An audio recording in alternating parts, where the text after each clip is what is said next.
பள்ளிக்கூட பேருந்தில் பயணிக்கும் மாணவிகளை வீடியோ படம் பிடித்து அதனை சமூக வலைத்தளத்தில் இடம்பெறச் செய்யும் ஓட்டுநரின் நடவடிக்கை கண்டனத்திற்குரியது என்று குறிப்பிட்ட மகளிர் குடும்ப சமூக மேம்பாட்டுத்துறை அமைச்சர் நான்சி சுக்ரி சம்பந்தப்பட்ட விவகாரம் உடனடியாக புகார் செய்யப்பட வேண்டும் என்று வலியுறுத்தினார்.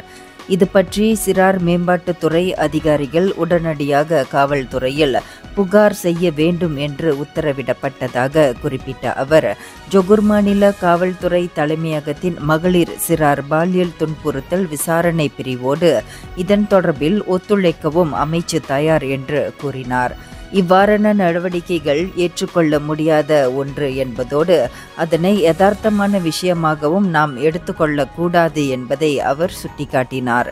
பெற்றோரின் அனுமதியின்றி சிறார்களின் படங்களையும் காணொளிகளையும் பகிர்ந்து கொள்வது சம்பந்தப்பட்ட சிறார்களின் தனிப்பட்ட விவகாரங்களில் அத்துமீறும் நடவடிக்கையாகும். சிறார் சட்டத்தின் கீழ் இத்தகைய நடவடிக்கைகள் தடுக்கப்படுகின்றன என்பதையும் அவர் மேற்கோள் காட்டி தமது எக்ஸ் வலைத்தளத்தில் கருத்து பதிவிட்டிருக்கிறார்.